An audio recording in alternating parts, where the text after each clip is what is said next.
So, first of all, thank you, Hayden. I know you have a busy schedule.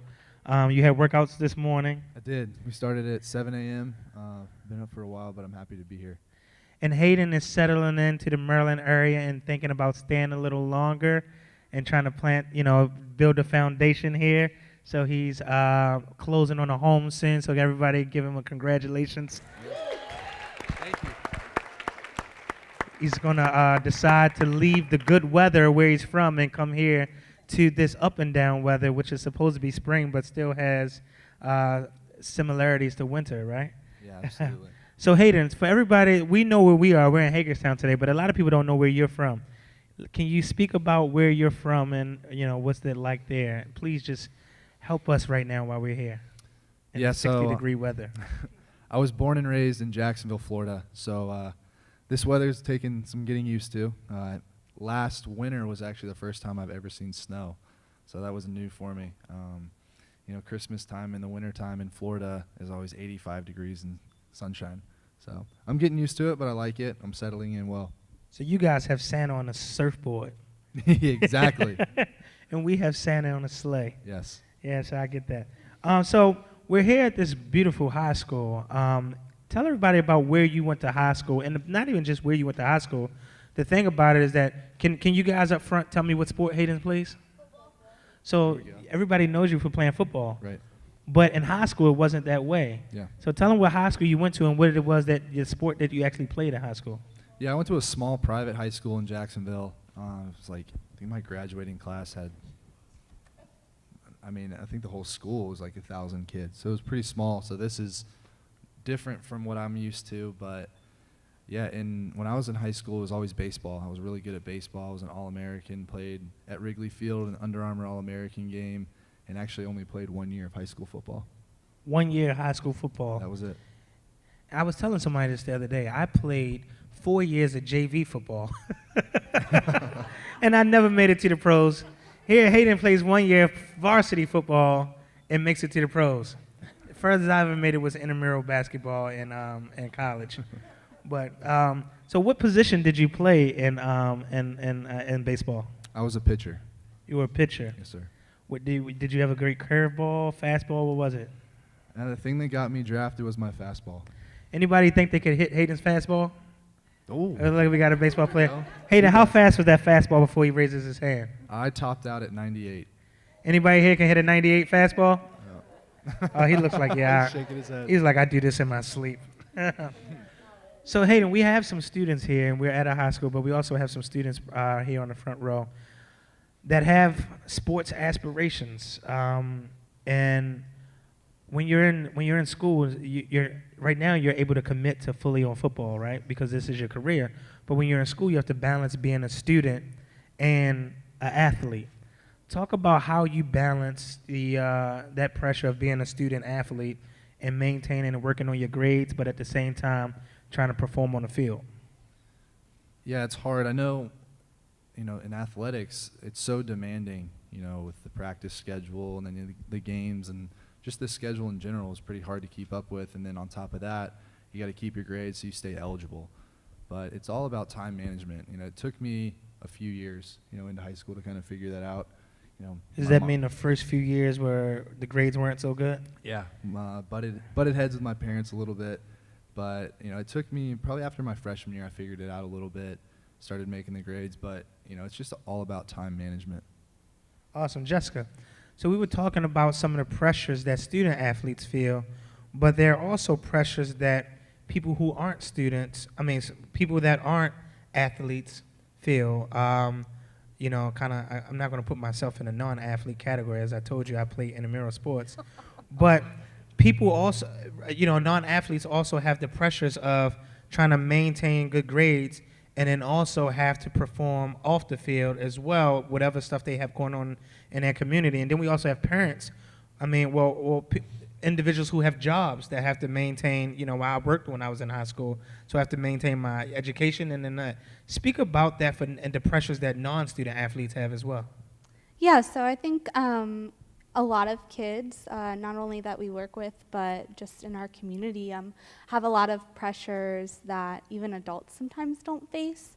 And so I think that we sometimes forget that sometimes when they walk in the school doors, you know, they're carrying a lot on their shoulders, other than just their book bag.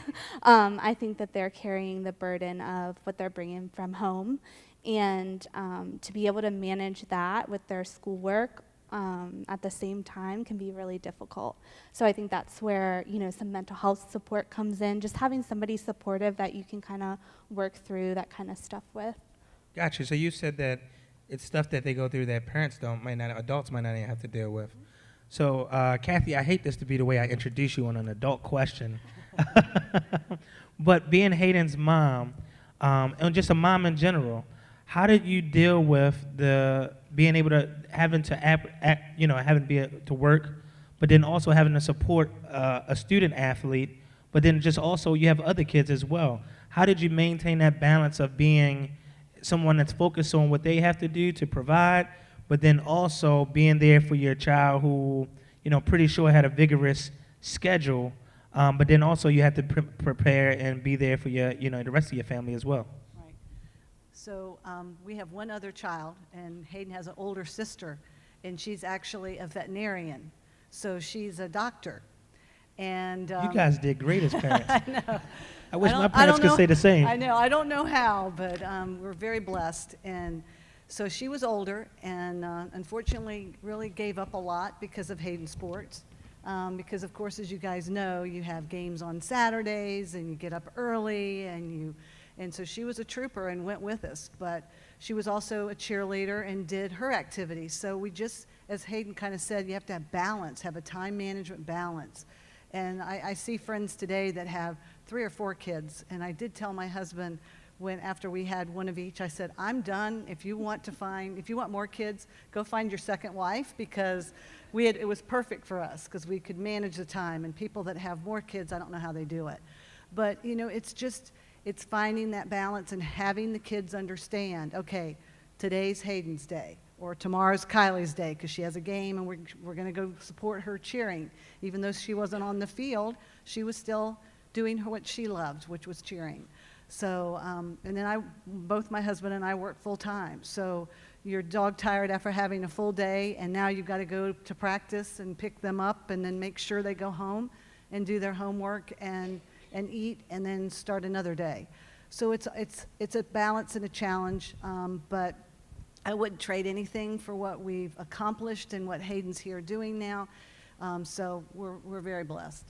Awesome. Great words for a lot of the moms out there and aspiring moms, soon-to-be moms, and all that other stuff.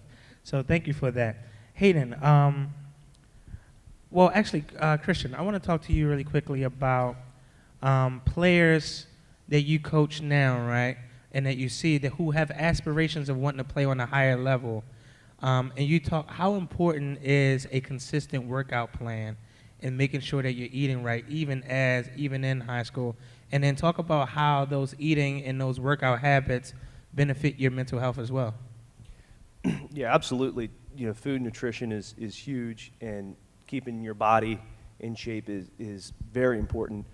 But for my student athletes, For one, does it matter what shape? Because mine is a circle, I and too I'm am- just curious if it matters what shape people keep it in. I'm a new father. I've been working on the dad bod as Okay. well. All right. My wife is well aware. I can see We're- you doing yeah, you're doing we're- a great job. We're working on that. I may have you beat, but okay. Right.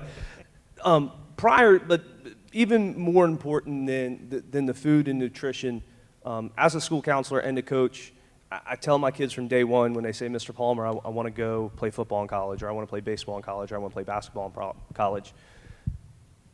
You know, you students out there, we will find you a collegiate program if you have a 3.2, if you have a 3.5. We can't find you a collegiate program if you have a 1.5, okay? So before the food and nutrition is the study routine, but your body is a temple. You've got to be putting yourself, you can't be loading up on Fruit Loops and Oreos. It's got to be, you know, protein in the vegetables, choke them down. You know, you drink a little milk with them and go down a little quicker. In the routines, You know, I know at North High we have morning workouts, we have afternoon workouts, we have open gyms. You've got to do your, you know, my college coach always said this, no matter how good your practice was, if your practice is horrible, you got to look yourself in the mirror and say, did I do one thing to make myself a better athlete today? And if you do one thing a day to make yourself a better athlete, you're going to take one step closer to being successful to be at the next level. But it begins and ends not only in the classroom, you know, but at the dinner table. Stay away from the donuts. So when you say eat your protein and your vegetables, does a double cheeseburger with lettuce and tomatoes, does that help? With a bunch of mayonnaise and ketchup and mustard? I would consult your dietitian, not named Ronald McDonald. Okay, all right. I'm just checking for everybody that was here that was thinking about going to McDonald's after this, as I was. Hayden, how important is your workout? How did you work out then? What was your regimen then? Were you committed as a baseball player in high school? Yeah, when I was in high school, I didn't have the work ethic that I do now. I just kind of showed up, played, and got lucky. I was better than everybody, so I didn't really work hard. But when I got with the Pirates, and you're surrounded by athletes who are just as good as you, and you're in that atmosphere, you got to do something that's going to separate yourself from the next guy. So that's really kind of where the work ethic that I have now is instilled in me, because, you know, if I'm not doing it, the next guy's going to do it, and he's going to take my spot. So let's speak a little bit more about that, because most people think that the traditional way to get to the pros, unless you're LeBron James, which you have a very similar story if you look at it this way. You go from high school to college to the pros, but you went from high school directly to the pros. And you went pro in baseball at first.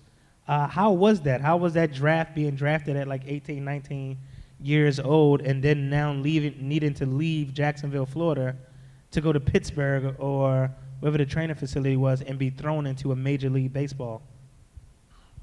It was really hard. You know, I'd never left home before. I was 18 years old.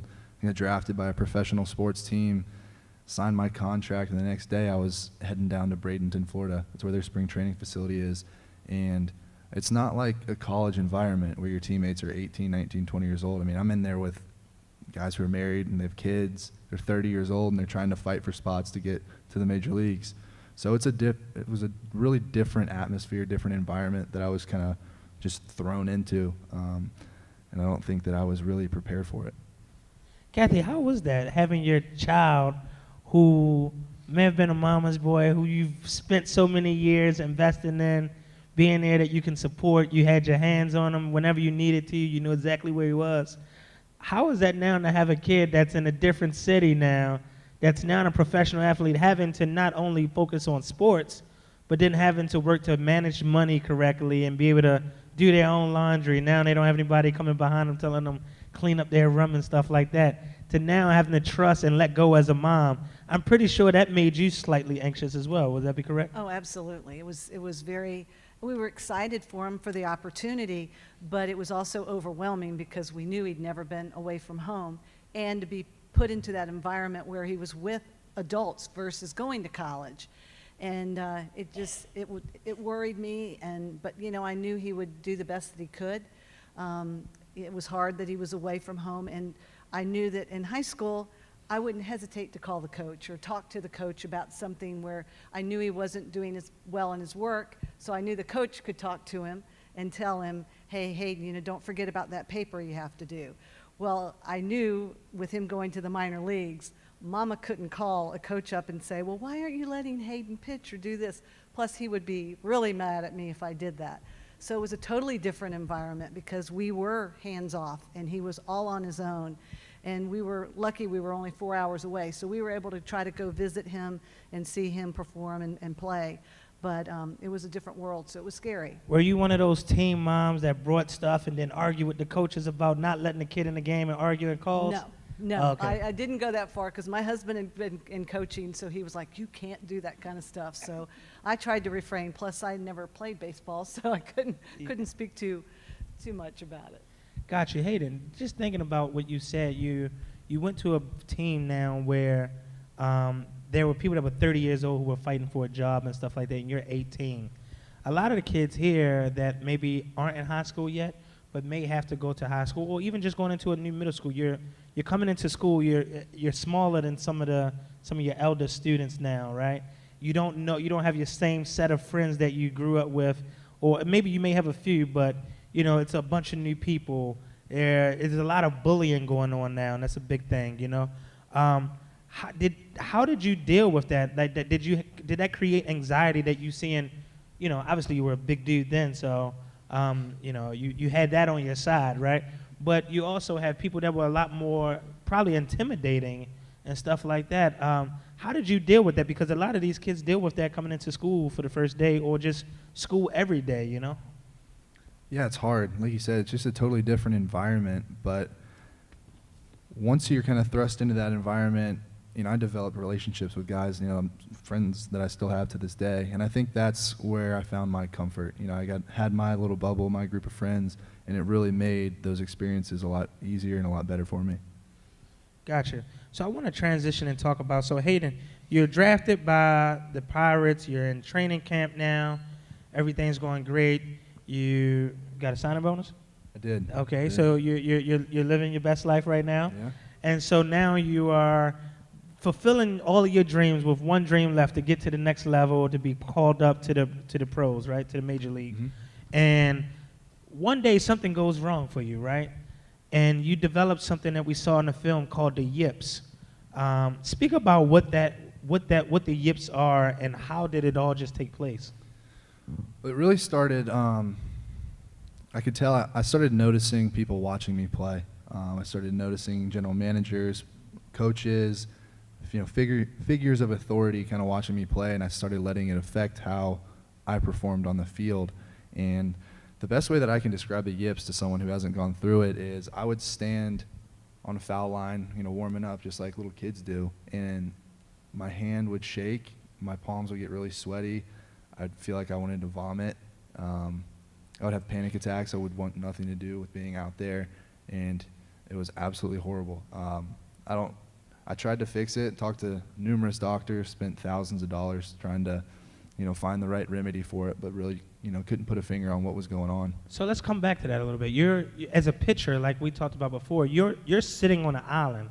You're the person that controls how many points the other team could potentially score, right? You're putting the ball in motion, and you're now on this island, which is called the mound, and you have GMs looking at you. You have other pitchers looking at you. You have the other team looking at chops from the on-deck circle and at the plate, ready to hit you. And then all of a sudden, you can't hit your pitches, your spots anymore. Right. Did that make you anxious about thinking about your next pitch? Like, I don't even want to throw this, or did you deviate and just develop like what we call a maladaptive coping skill? Did you the fastball is not working, I'm gonna throw all curveballs now? What was your thing? What was those anxious thoughts going through your mind? I was petrified to throw my next pitch because I could throw it really hard, but I had no idea where it was going. It's that fear of failure, that fear of embarrassment. I didn't want to throw a pitch and hit the screen and have people look around me and be like, what is this guy doing? And it was horrible. But yeah, I did. I started throwing more off-speed pitches just to try to find my release point, but that only worked for so long. And the thing about going through what you dealt with, people think that with mental health stuff, it's like, oh, you're just not working hard enough. You can do it, just work harder, just fix it, you can do it, but with things in our mind, a lot of times, we can't necessarily fix. So Jess, with that, how do you work and engage people who may, who don't have the understanding, the parents don't understand mental health, or the child doesn't understand mental health, and they think that, oh, just go ahead and just sit down and be quiet and be still, but, when you're dealing with ADHD, it's not that simple. Or it's like, come on, just be happy, you're dealing with depression from trauma, it's not that easy. How do you engage and start the process of helping people understand that this is what mental health is, and it's not something that, am I talking too much? It's not something that, let me try. It's not something that you could just shake like that, How do you start that conversation about the therapeutic process and help people become more open to it? Yeah, so I think one of the things that make me chuckle the most, and I kind of share this with I teach a class, so students and families and kids, is that who has ever, been really anxious or nervous about something, and then somebody told you to calm down and it actually worked? Like, that doesn't work, but that's what we do with people. We're just calm down. It's not that big of a deal. Like, just throw, just run. Like, just if I could calm down, I would be right now. Right. So if it was that easy, we would be doing it. And so when we kind of frame it that way, like, we all kind of go through anxiety. We all know what that feels like to be nervous or worried about something. And it becomes a problem when it kind of overtakes your life. And kind of explaining it in that way, in a term where, parents and everybody experiences it. Everybody experiences sadness. If you don't, you're a sociopath, and like, I would rather experience sadness. And so I think that explaining and educating people about, mental health affects everybody. Everybody has struggles. Everybody experiences sadness, anxiety, anger, hurt, all those kinds of things. And just normalizing it, I think is where you have to start. So let me ask you this. What sport did you play in high school? Well, I didn't play. I don't play. I run. I ran. I run for seriousness. I'm No. here to win. I'm not playing. I ran track and cross country. Oh, really? Okay, so when running track, you have a stadium full of people at times watching you, and you have your coach out there watching you to see if your motion is right and all that other stuff. Did you feel some of that same pressure that Hayden may have been speaking about, that he felt? I mean, I know everyone feels butterflies when they step out there, but did you ever have a point where you started doubting yourself out there on a sports track? On the track. Yeah, on a much smaller scale, obviously, but there were a couple of times in high school and college where I would be in a position where I would place really well in the race, or I was winning, and some of those thoughts that were kind of like from my childhood, like, I'm not good enough, I can't do this, they kind of got in the way, and I either dropped out of the race or dropped back. And it wasn't until I recognized that, where that thought came from, and started working through that with a therapist, that I really kind of broke through and can run for fun now instead of, for my worth. So. Gotcha. Christian, how do you deal with that as a coach, looking at your players, and you're ahead of you do the counseling at your school as well, taking that counseling background into consideration, and then also needing to be a coach to push people at the same time, but then also making them feel secure and making them feel safe. How do you balance that? Well, I think the biggest thing when pushing an individual is having a positive mindset. And using positive words to push. So, if a student, one of the things I see a lot at the JV level is if a young man strikes out, he'll hang his head, he'll come back to the dugout. And instead of telling the kid, well, next time do this or that, explaining to him, hey, in this game, there's more than one way to help your team. Go out there and make a catch. Next it back, go run the bases, pick up your teammates. Understanding that just like in sports, in life, there's more to just that one moment, and you have to keep building, you have to keep playing. And as a coach, it is difficult to have them dig deeper. So a lot of times if we condition, I'm 31, I'll get out there and I'll run with the 14-year-olds, and they'll laugh and giggle and that kind of stuff. But finding those teachable moments, is imperative, and not to miss them and make them positive, teachable moments, and not screaming your head off at them.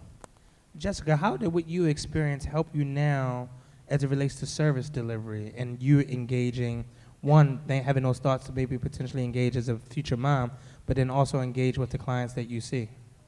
I mean, I think it goes back to what Christian said, not motivating people from a place of you're, not good enough, and more like you are good enough, you're perfect the way that you are, but let's work on how to make what you're doing a little bit better. We're all reaching for something a little bit better, but your worth isn't tied up in that. Gotcha. Hayden, what would be some suggestions that you would have, one, for coaches, but also parents or other friends or teammates, or just needing to support someone when they're going through what you experience? For me, the best thing is just let them know that you're there for them. As far as a coach, just be positive. Like when you get on a kid and you scream and yell, I mean, that only does so much. And then when you're going through things like I went through, the screaming and the yelling really doesn't work at all. You have to be supportive. You have to be understanding, encouraging. My family is the biggest support system that I have, and just by them being there and letting me know that they're there for me, not necessarily giving me instruction, but just the mere fact that they're there for me really helps. Yeah, I know that's right, because my coach told me, Chris, hit the hole, run. And he's jumping down my throat, and he grabs me by my face mask. And I'm like, bro, do you see how big the dude is on the other side of this hole? Give me a sweep. I'll run it outside. You put me close to the sidelines. I'm not trying to go hit up with this guy right here. So you screaming at me really isn't going to help me that much, Hayden, but when you were in this place of, when you couldn't throw the ball, what did that do to you? How did you deal with that? Did it make, I would imagine you would have gotten down on yourself, and, talk about that place that you were in then. Yeah, that really took me to a dark place in my life. Those 3 years that I was with the Pirates was really, really hard for me. I went through a lot of stuff, depression, anxiety, dealt with a lot of issues, learned a lot about myself. It was hard. I wouldn't wish that upon anybody. And luckily I was able to dig myself out of it, and I'm in the position that I am today. But those are three really hard years, but it taught me that I'm a pretty resilient person. But yeah, I know when we talked previously, we talked about you locked yourself in a room at one point, wouldn't come out, resorted to other things. You lost a lot of you became isolated from some of your friends and stuff like that. And those are common signs of depression. Cathy, with seeing a kid like this, and because there are moms out there, when you see your kid going through this, I know it has to break your heart. How did you step in to try to support and be there for Hayden during that time? Well, it was hard for us too, because he was away. So when we would call him, I'd say, well, how are you doing? How are things going? And he told us everything was fine. So he didn't necessarily. That's the default answer for a lot of our kids. Right. And so as parents, parents and as friends, we have to think differently than that. We have to not just, hey, how are you doing? I'm good. What does good mean? Right. What does that really look like? Right. And not just stop at, hey, I'm good, I'm fine, because that's what we're defaulted to say. Exactly. And we actually had an event at the University of South Carolina, and the strength and conditioning coach said, I don't ask them, how are you feeling? It's how are you living? So even though it's just a word change, it really makes people think about how are you doing. And it's hard to do because we're so automatic, well, how are you doing? But instead of how are you living? So it makes people think about how they're actually doing, and not being afraid to say, I'm having a down day. I really didn't do well in school, or I didn't do well on the field, and gives them an opportunity to really express their feelings. And I think for Hayden, like you said, he is a very private person, so he didn't necessarily come to us. Thank goodness there was a pitching coach that worked with him and saw how upset he was getting, and it wasn't getting any better. So he encouraged Hayden and said, what do you miss? And that's where the whole football thing came up. I thought he was crazy changing, because it's like I was the old school, hang in there, it'll get better. Well, it was the best decision he made to leave minor league baseball and try and go play college football. So parents aren't perfect. All we can do is the best we can to encourage them. And like Chris said, look for those signs. And even if they maybe don't come to you for guidance, maybe they're talking to a friend. So make sure you're always allowing their friends to come into your home. I mean, we were always happy when Hayden brought his friends over, because we knew what they were up to. They were at our house, and they felt comfortable enough, and they knew that if anything was bothering them, or if they thought something was going on with Hayden, they knew they could talk to my husband and I. And that meant the world. So Cathy, it sounds like you were a very engaged mom. You were there. You were calling, trying to reach out. You went to help them. And I know that had to put a lot of pressure on yourself, trying to figure it out, because now this is something you can't do for your child. You've been doing for them all your life, but now this is something you can't do for them. You can't help him throw the ball. You can't help him deal with the emotions that he's going through. You can try. And one thing so we always, as parents, we like to go to the rescue and just run and become fix-its. But one thing, like they say when you're on an airplane, before you try to help someone else secure their mask, you have to make sure you secure your mask. So what were you doing during this high-stress time for Hayden, which I'm pretty sure transferred over to a high-stress time for you? How did you make sure that you took care of yourself? I'm pretty sure that impacted you mentally, and who did you turn to for support? Well, luckily our family is very close, and so we were able to just talk about it. We call ourselves the Core Four, my husband, myself, and my daughter, and Hayden. And so we really have a very open environment. So when Hayden finally decided to leave baseball, we sat down and were like, as a family, what is it that you want to do? And for me, I have my faith that I believe that there is a higher power and there's a God up there watching over everything we do. And, I would just take deep breaths and just say, we can get through this. And there was a comment earlier, we talk about being perfect. No one's perfect. And I learned from a therapist that said, it's okay, I can be wonderful without being perfect. And so I have a little stick-em note on my mirror. And so when I'm having one of those days where it's like, okay, well, we have to go to this school, he's got a game today, I've got to go get ready for it. So I tell myself, it's okay to be wonderful without being perfect. So it sounds like you have Post-it notes on your mirror and you're using self-affirmation thoughts and stuff like that, which is great. That's a great technique that, because it's like CBT, if you think bad, you do bad. If you can tell yourself good things, your thoughts become your actions. Jessica, we work with a lot of clients and individuals with mental health to provide mental health services, but a lot of times the parents do get lost in that system. Even though we like to treat the family, for something similar like this, how do you work to engage, or what would you suggest to parents how to properly support kids that are going through these struggles? I think what Cathy said, having somebody to turn to yourself is so important. Because we don't want our kids to become our therapists. And so if we're dealing with an adult problem, let's turn to maybe somebody else that can kind of support us in that way. And I think you can only support somebody as much as you support yourself. So I think people get lost sometimes when they're too busy always being the strong person and supporting other people. And also, Hayden also spoke about that, he lost some of his peer relations, he wasn't coming out. What type of services do you guys provide to help individuals develop social skills, and how do you guys do that? Yeah, so we like to have a lot of fun at Excel Youth. We do a lot of different fun activities. We take the kids bowling and ice skating and roller skating and all that stuff. And, sometimes people ask us, well, how is that therapeutic? And it's simple, because kids are going through, like I said, a lot of adult problems. Unstructured, time to play for kids and adults, creative time, unstructured fun time is so important, and it builds resilience. And when we see ourselves not getting enough of that time is when we see ourselves getting irritable and edgy and impatient and stuff like that. So when I find myself getting that way, usually the staff or the kids can kind of tell me, like, whoa, Miss Jess, like, what's going on? I know that I need to take, like a Sunday to go for a hike in the woods, or something like that. Gotcha.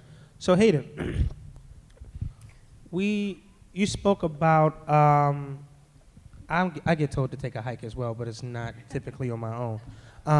But Hayden, we talk about, you spoke about, we were just speaking about services, right? So you were going through this, you were becoming isolated, you didn't know who to turn to, you didn't really want to come out and talk about it. Mm-hmm. Why didn't you want to come out and talk about it? You're a big guy, you're a sports athlete, you're strong and all this other stuff. Why didn't you just come out and tell someone?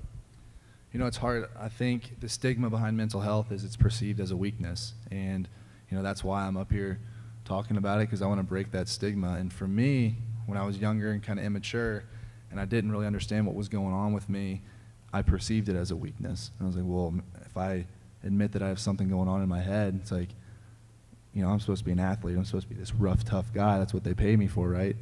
And if I admit to having this mental thing going on, and people are going to look at me differently. But And it may limit some of your opportunities. right. Yeah. Yeah. I think that's why a lot of athletes nowadays, you know, kind of hold back and don't talk about it, you know, for contract issues and things like that. Yeah. But I think the stigma behind it is starting to break a little bit. You're starting to see more guys come out and talk about it, NBA guys, NFL guys, and they're, you know, saying, hey, it's okay not to be okay. You know, everybody goes through these things. And I think when athletes come out and say it, again, you know, you're supposed to be these big, tough, rough and tough guys. That's what they pay you a lot of money for. And if they can admit to these problems that everybody else can relate to, that the stigma can, you know, get knocked down. Yeah, so let's talk about services because there was a stigma. So you were in this place, and then talk about how you first got into therapy, because we've had conversations before where, you know, you told me that, you know, I know we're here to talk about therapy and engage people, but you didn't like therapy. Right. You know, and therapy, like Jada says, it's like dating. It takes the right two people at the right time that are both ready to engage in this relationship. Because a lot of people, they may want to get into therapy, but then they don't want to share it. I don't know you. Who are you? Why should I tell you what I have going on? You don't know what it's like to be me. You're sitting behind that desk. Your life is perfect. Mm-hmm. Talk about your first therapeutic experience and, you know, how did it go? Yeah, therapy for me was always really hard because, again, you know, I'm a very private person. I don't like to show my emotions. That's just kind of how I'm wired. So it was really hard for me to sit there, you know, in a chair and open up about, you know, my most intimate secrets with somebody that I had no idea who they were. And, you know, I saw multiple doctors. Nothing ever really clicked. I could never sit there and open up and tell my story, you know, when it was all going on. But the best thing that ever happened for me when I was going to therapy was a doctor recommended journaling. And journaling, you know, was a different way to approach things, but it was probably my saving grace. That is a great intervention. Jessica, I want to talk more about interventions and stuff like that. So how do you guys work being a therapist, being an athlete before, and not even just focusing on athletes? Because we're not here to talk more about athletes. We're here to talk about the individuals who perform as student athletes. But how do you work to make sure that the clients that come into your program, the individuals who come into your program for treatment, are paired with the right individual, and that you understand that to make sure that you develop the right therapeutic relationship? So we also offer what's called PRP, which is the long phrase of it is psychiatric rehabilitation. Therapeutic program. mentoring. Right, but we like to call it therapeutic mentoring because psychiatric sounds really scary. And so what we do with counselors is as soon as I get a referral for a kiddo, then I would look at the referral and say, okay, hopefully there's their interests on there somewhere, their age, and you know, also where they go to school. So I'm thinking, you know, what counselor might kind of have similar interests, and they can kind of connect that way, or what counselor works with kids at that school where, you know, they could be paired in groups with kids that actually go to their school that they can build a support system with. But we're also always talking amongst the staff about, you know, how do you feel like you're connecting with the kids on your caseload? And what's really cool about the therapeutic mentoring is that the kids know pretty much like all the counselors. And so, you know, if they're not connecting with one counselor, then they're going to be able to connect with another one. And so we try to match them up that way. Got you. Christian, being a coach and having players, being a counselor as well, how do you help your players or ease into being okay to be open to therapy, or to just being able to talk about their feelings in maybe just a non-formal way, you know? Yeah, and that goes, you know, beyond the playing field, and it's about creating the relationship. You kind of hit the nail on the head. You said, well, this person sits behind the desk. They don't know what I'm going on. They don't know what's.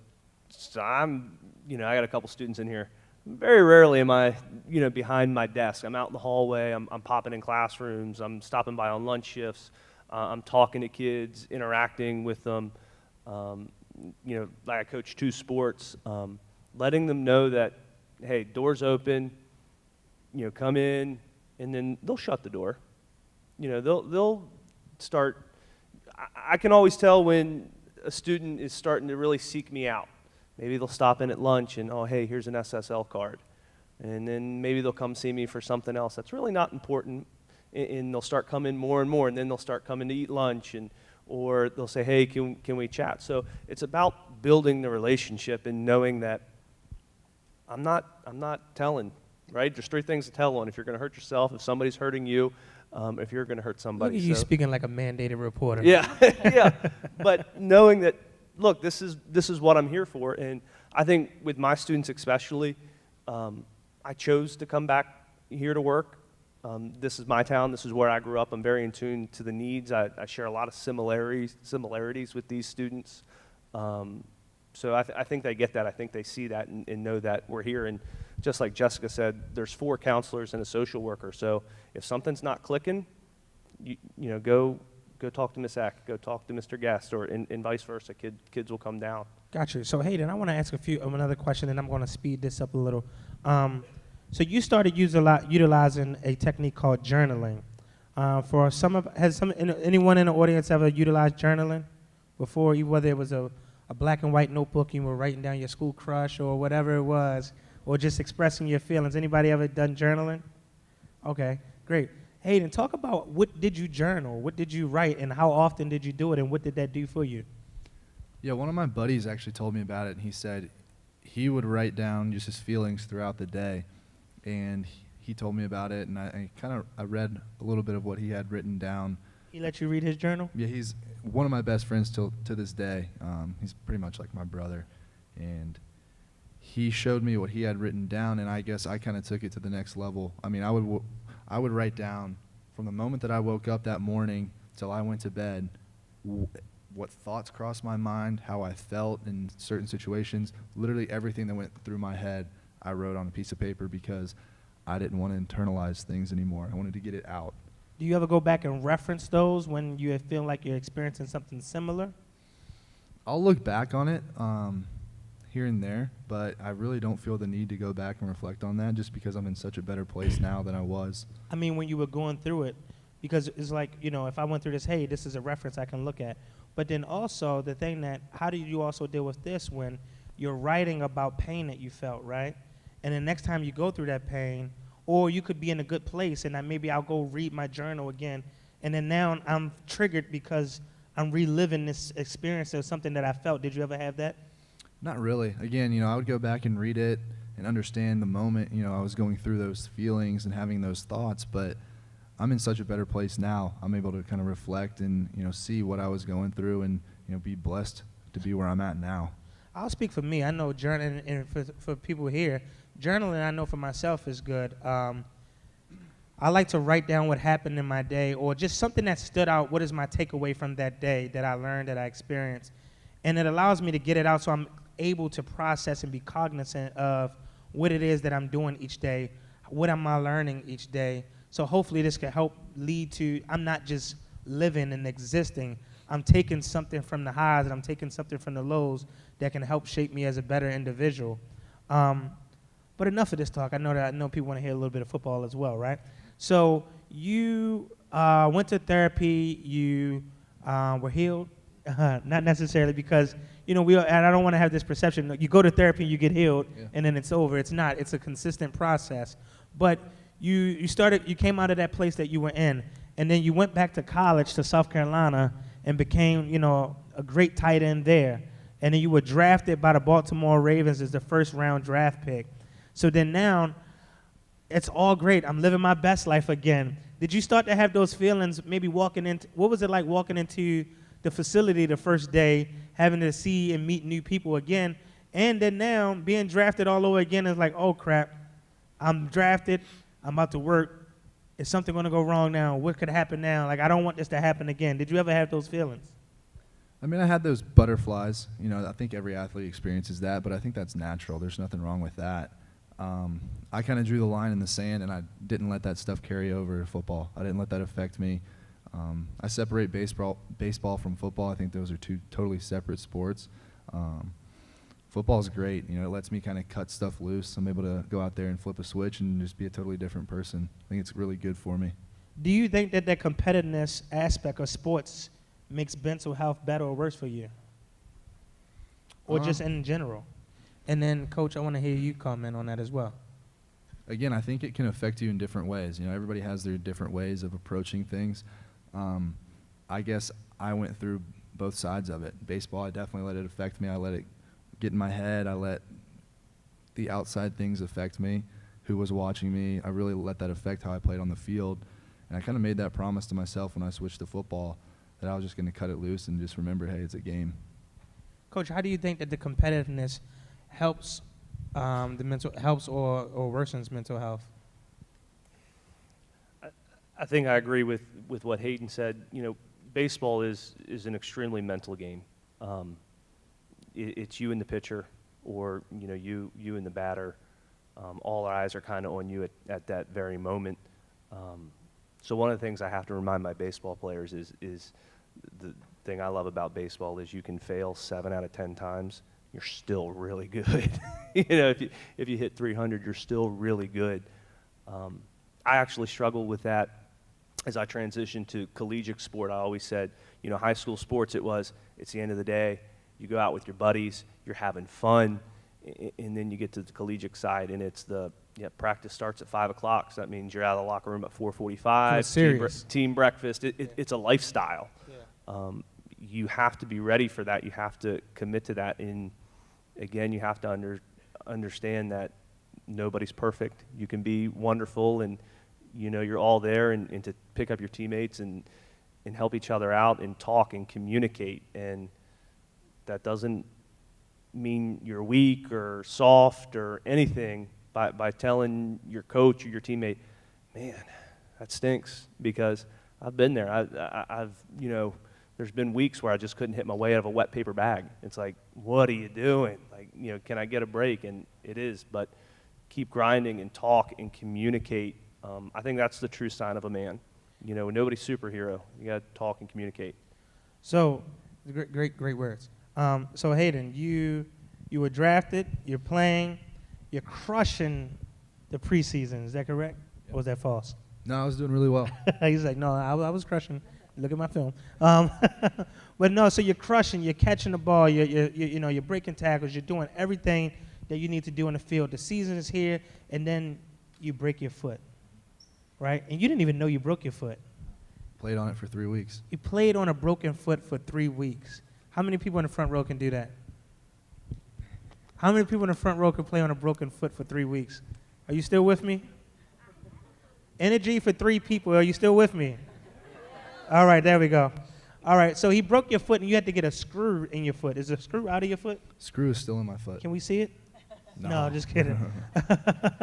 So the screw was in, so you have a screw in your foot, and then it caused you not to be able to, you had to go rehab now. Mm-hmm. So you couldn't play, so you were ready to turn it on and just break loose, and now you had this screw in your foot.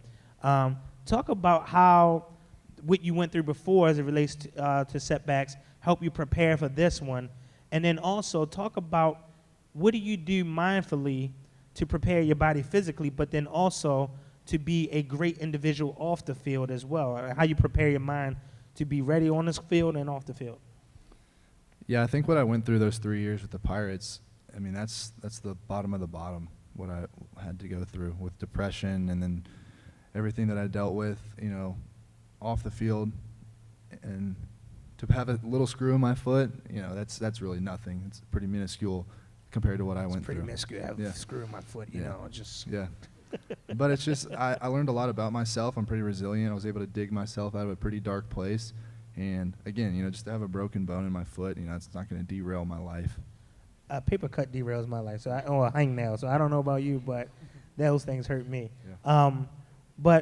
So what do you do for mindfulness, Jess? And then I want you to speak about what you do at XLU to help, because a lot of times we like to put a lot of focus on the athlete, and then we like to put a lot of focus on the role that we play, whether it's an athlete, whether it's a parent, whether it's a brother, whether it's a whatever job you work, we put a lot of pressure on that, but then we don't think about ourselves. So what do you do to create that work-life balance and to create, a great place for yourself outside of the sport that you do? And then just speak on what you guys do as far as services as it relates to that. I mean, I'll be honest, I keep it pretty simple. When I leave the facility and I leave the stadium, I leave football there. I don't bring it home with me. You can ask these guys, I'm pretty normal. I go home, I play video games, I'll play with my dogs, and I just kind of remember that I'm a person. Football is great. It's done wonderful things for our lives, and I will forever be in debt to the Ravens for what they did for me, but I'm a person at the end of the day. Again, football's great, but I'm a human being. I have to take care of myself. So I just keep it simple. I just leave it there. I think with baseball, I brought that home every day. You said live, sleep, eat. Yeah. I'm just making sure I didn't say one of the other words. Yeah. But that used to be day in and day out. Yeah. Jess, what type of work do you guys do to help people to understand, to create mindful techniques in a way to decompress? Well, I think it's so important to just stay present in, the situation that you're in. So we do yoga. At Excel Youth, we have a teacher come and work with the kids, but we make it fun so that they can learn, mindfulness skills while also having fun and being a kid. Awesome. So Hayden, a lot of football questions. So you were preparing for Joe Flacco last year, and then Flacco gets pulled, and then Lamar goes in. So what is that like, trying to prepare for one quarterback to throw you the ball, and then now having to get adjusted to Lamar? But you also had a head start on that because you and Lamar had some type of a good relationship prior to, right? Yeah, us being the first round picks, they put us together. We were roommates all throughout training camp. You were roommates with Lamar Jackson. I was. Everybody loves Lamar Jackson right now. Superstar, man. So how was that, man? It was Did cool. you guys prank each other at all? Not really. He's a pretty low-key guy. He's a low-key guy with a robust personality. He's just calm. That's Lamar. But there wasn't too much of an adjustment period. I really focus on what I have to do on the field. I'm expecting the ball to be, where it's going to be on certain plays. And, the quarterback has a job, and he's a lot on his plate. And I just really have to focus on what I need to do. So it sounds like do you think that some of the people here can do that as well? Like, because what you said is important. A lot of people try to control everything around them. a lot of people like to control everything around them, and sometimes you can't. And you only can do what you can do, and you have to be comfortable knowing, okay, I did my job, right? Or, hey, I did the best that I could. Is that important off the field as well? Is that something that you think they can learn from? Man, I think from the time that I was in Little League, coaches, teammates, people say it all the time, you control the controllables. And I've heard that from the time I was like 5 years old, and coaches still say it to this day. And I think it's pretty true, not only for sports, but in your life. Really focus what's on your plate. You can't worry about what other people are doing and things like that, because it'll really affect you and your person. So that is awesome. So Hayden, you guys have created, not only did you talk about this, one, I appreciate you coming out to speak about what you're doing, because not a lot of athletes like to do this for the reasons that we talked about. So you're doing this, and then you're also, hey, I want to talk about mental health, and I don't want to just write a quick tweet about it. I'm going to develop a campaign around it. I want to start a foundation that's going to support individuals with mental health. And then, you know what? Who better to help run this campaign and this foundation than my mom, right? So Cathy, can I hear you tell everyone about the great work that you guys are doing with the Hayden Hurst Family Foundation and how people can get involved and why you thought this was a great idea. Well, Hayden wanted Baltimore to know that he was here not only as a football player, but cared about the individuals. And our Hayden Hurst Family Foundation is really focusing on young people and teens, because we hope that we can impact them and learn how to have the type of therapy and resources or their own selves be able to handle situations, so when they become adults, they can do that in the workforce. Because as we know, it's very complicated with social media and everything we have out today. It's very tough to be a kid. So we have a wonderful foundation that we've set up, and we've partnered with BTST Services, and we're excited about that. And they've been wonderful in getting us involved in schools and associations here in the Baltimore area, because we're from Florida. We didn't have a lot of, didn't know a lot about what to do. So we've already been to 2 other schools, and we hope that with our golf tournament we're having tomorrow that we'll be able to raise funds to have the campaign, the Critical Catch campaign we're working on, to allow 81 sessions, because Hayden's number is 81, and it'll affect 20 student athletes. So hopefully, again, tomorrow, the golf tournament, the people that we're having will find in their hearts what good work that Hayden is trying to do and what we're trying to do with the foundation, and give more so we can impact and do and help more student athletes. That's awesome, Cathy. That deserves to be applauded. And there we go. But for students, if you're here and you are interested in mental health services, that you know, they graciously came out today to be a part of Washington County to share their story. The schools that we initially picked for the 3 schools are in Baltimore City, because Hayden wanted to make a difference in Baltimore first, and being drafted to the Baltimore Ravens and then expand out. But if you're interested in services, you know, you can always check out the Excel Youth BTST table outside. You can reach out to your guidance counselor. And not even just for yourself, if you know someone that may have been going through something, you're like, you know what? You know, when was the last time you checked on your friend, you know, your strong friend? Make sure that you go out and check on them, you know. If you've been contemplating, you don't know quite what's going on, but you know, hey, I wouldn't mind having someone to talk to about something, and we'll see where it goes from there. Please reach out to us. We're there. We're here to support you. Yeah, so I think that may do it, Hayden. But before, what we want to do is, I want to, you mind if I ask Hayden just a few more questions, but maybe a little bit more fun questions? He's like, no, man, I'm ready to blow this joint.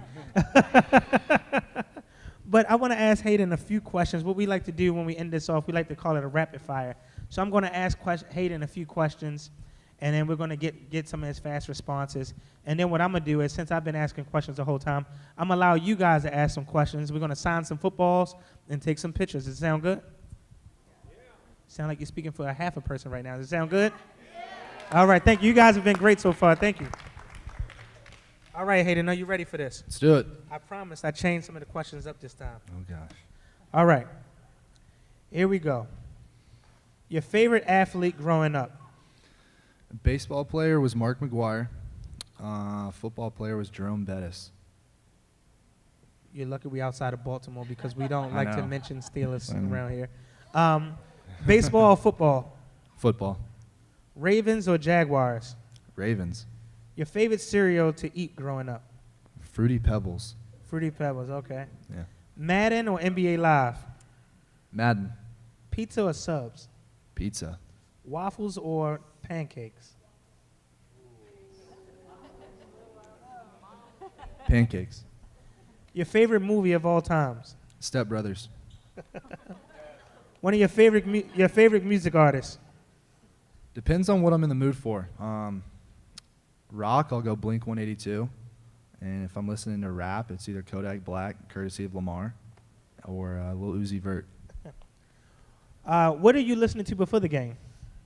Man, I listen to all sorts of stuff. Again, you know, I'll listen to rock, I'll listen to reggae, I'll listen to rap. It just kind of depends. I'm all over the place. Traveling or relaxing? Relaxing. Leg day or shoulders? Shoulders. Favorite likes stadium leg to play in outside of M&T? I will say the atmosphere at Heinz Field was pretty cool last year. That rivalry is something else. We're going to skip past that one. Amount of yards we can expect you to have this year? Hopefully a lot. I don't know a number. I don't really have a number in my head, but hopefully I catch a lot of passes. So if you'd have said 21 Savage, you could have said a lot. Yeah, there we go. And now, one last question, Hayden. What is the campaign that we're here to talk about that provides 81 therapy sessions to student athletes that everybody should remember when they go home and tell their friends? Critical Catch. Awesome. Thank you, guys. So before we wrap this up, like I said, I know that I've been asking questions. So, Jess, can I hold this mic? What I want to do is, Sharita, can you grab the mic and take it to some people? Do we have any questions? Okay, there we go. All right. Here we go. So, Sharita, can you ask some questions? I know everyone has a lot of questions for me. I know this would be kind of stupid, but could I take a picture with you? Absolutely. That's not stupid. We're gonna have some pictures we're gonna take right after this. So do you mind holding off till we finish this part? I would love to take a picture with you. It's all great. Any other question? Who else has a question? I have a question. Mm-hmm. Have you ever had one of your friends or your family members have dealt with like type of stress or problems like you? Great Yes, question. it's a really good question. Absolutely. I know my mom goes through stuff. My dad has his own set of issues. To get kind of serious real quick, my uncle and my cousin both suffered from depression and alcoholism and took their lives in 2006 and 2008. So yeah, it's an issue that our family struggles with still to this day. Wow, thank That's you. a really for good sharing. question. Awesome. How long have you been playing for the Baltimore Ravens? 1 year. This will be year 2 for me. Gucci or Louis Vuitton? My man. Ooh. Well, you know, I like Valentino, so no, I'm just I think that's a Chris question. I guess Gucci. I'll go with Gucci. Have you ever had to deal with like criticism when you're playing? Because I know for me, I just started basketball this year. So Absolutely. being a Great short question. kid, it's not very easy. Yeah, I hear criticism every single day. I've always heard it. I think the best advice I can give you on that is you're never going to please everybody. You know, there's always going to be people out there saying you can't do this, you can't do that, but I use it as motivation. I think it's awesome. That's why I'm going to do really good things and just prove people wrong. Hayden, how would you suggest when that criticism turned into bullying? How would you suggest for them to handle that, you know, and be able to, you know, stand up to that, because that is a growing issue right now. And people think not just because you said short, but people would assume because you're big that that bullying doesn't happen to bigger individuals as well. But talk about how you would suggest that somebody should handle that. It's hard, you know, because you listen to what people say, and you want to please everybody. You want people to think that you're perfect, but it's okay not to be perfect. And you want to be accepted. Yeah, you want to be accepted by everybody. You want to be liked. I get it, you know. For me, I try to ignore it. I know it's hard and it's easy to say that, but again, you're not going to please everybody. You know, it takes a while to kind of develop that in your head. Because when I was younger, again, you know, you want to be accepted, you want to please everybody, but I just ignore it. You know, people that are out there saying that stuff and insulting you, they have their own set of issues. You know, you don't know what they're going through. So, you know, at the end of the day, that's their problem. You know, you're a pretty cool dude. That's a great thing. Hurt people hurt people. So we have to be mindful when someone's going through that. Maybe sometimes, hey, man, what is going on with you? Like, are you okay? Can I help you in some capacity? Or maybe let the teacher know, hey, they're picking on me, but you know what? I think that they should have a conversation as well, you know?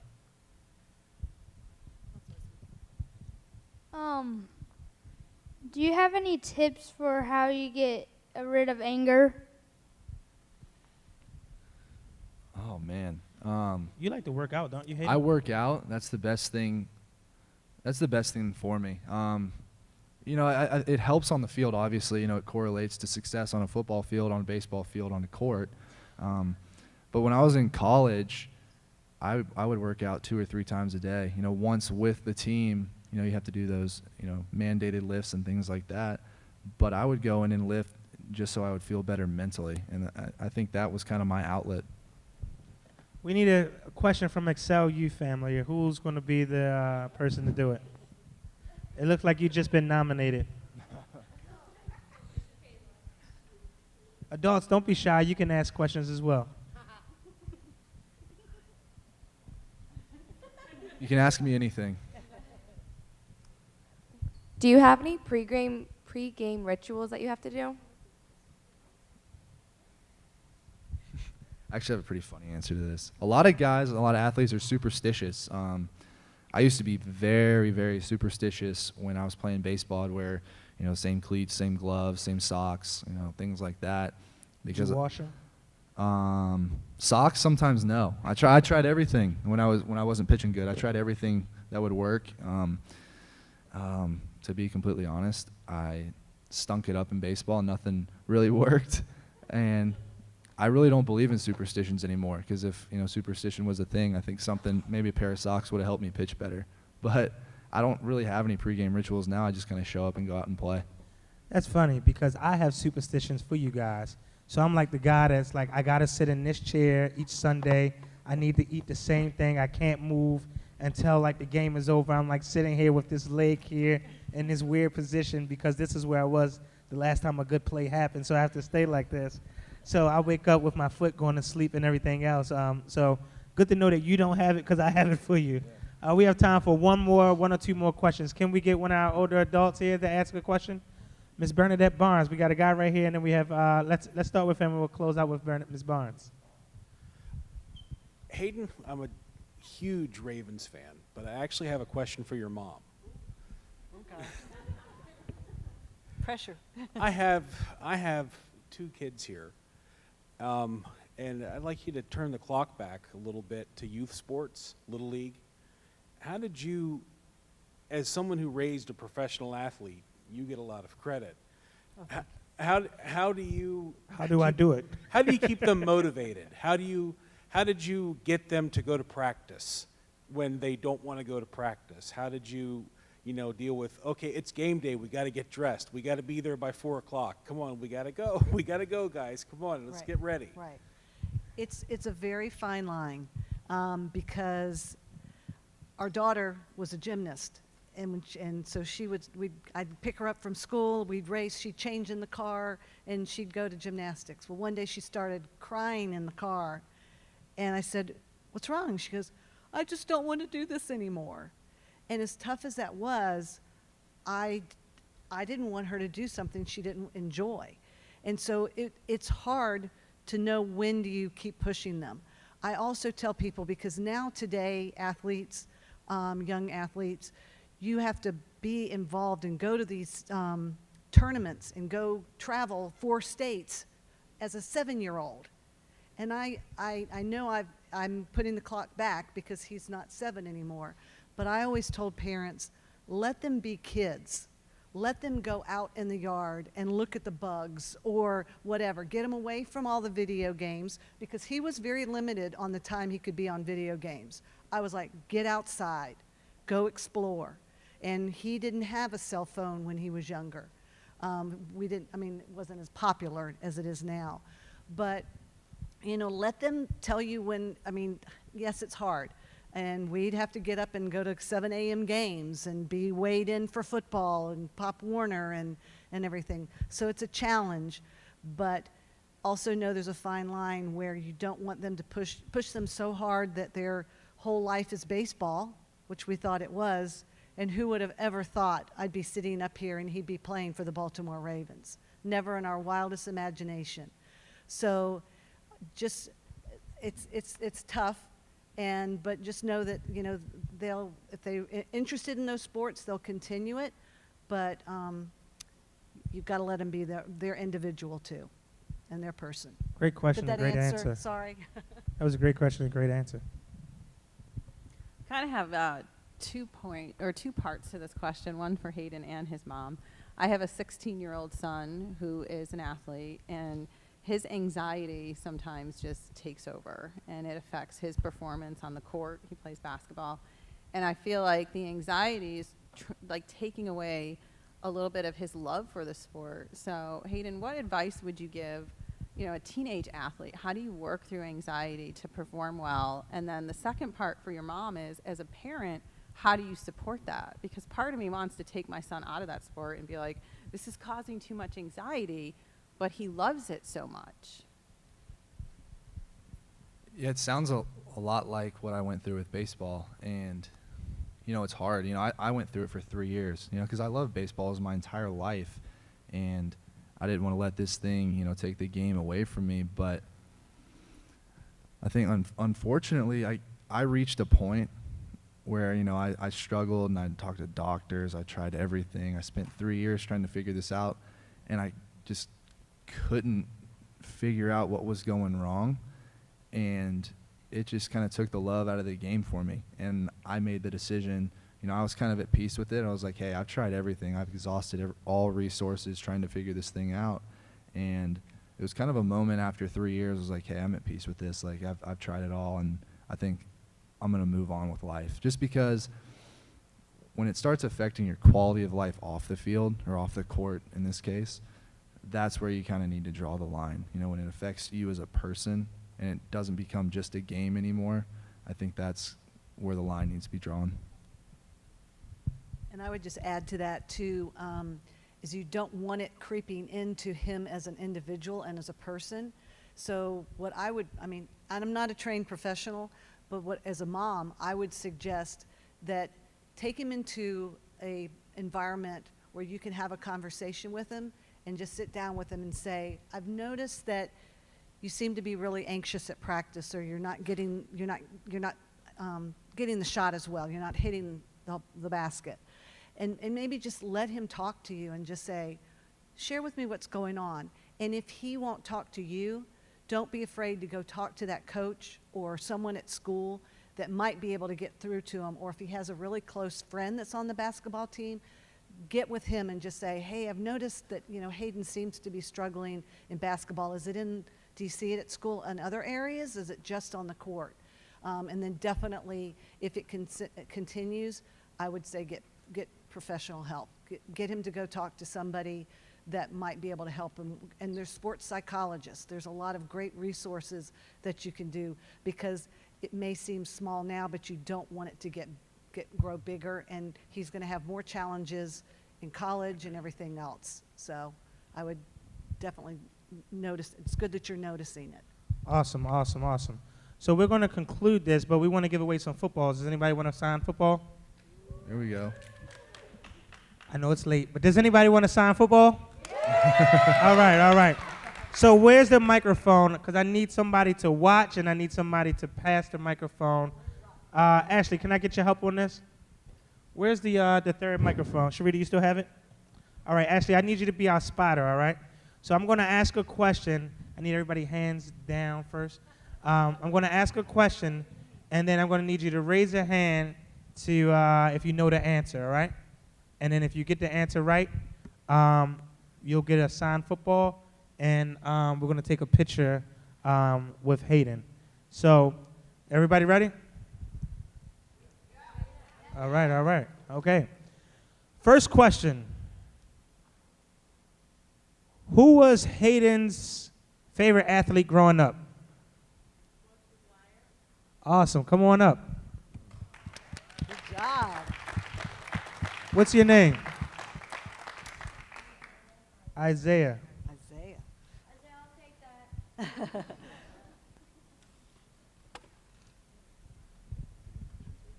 Yeah.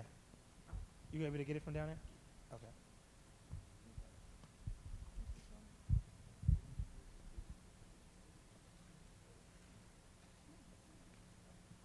Awesome, awesome. You can get the box from, you want the... All right, second question. You guys ready? What is Hayden's number? Ashley, who was it? Right here? All right, what is his number? 81. All right, come on up. And hold on. What's your name? Alex. Awesome. Come give Hayden a 5, man, and take a picture. DJ, you ready back there?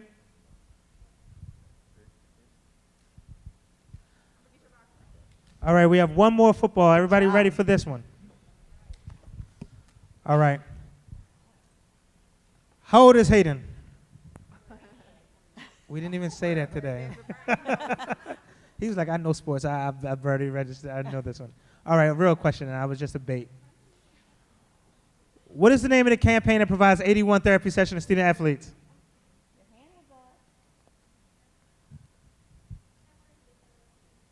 Somebody help him out. Somebody help him out. Critical catch. Yeah. Awesome, awesome, awesome. Come on up. Everybody else, you can come right over this side. And what's your name, buddy? Bradley, awesome.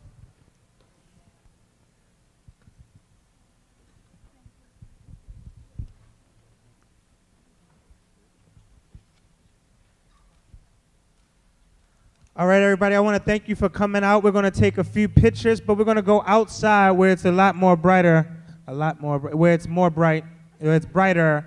We're going to go out there. We're going to take a group photo, so if everybody can meet us by the step and repeat, and then you guys can take some pictures with Hayden as well, all right? DJ? Drop that. All right, there we go.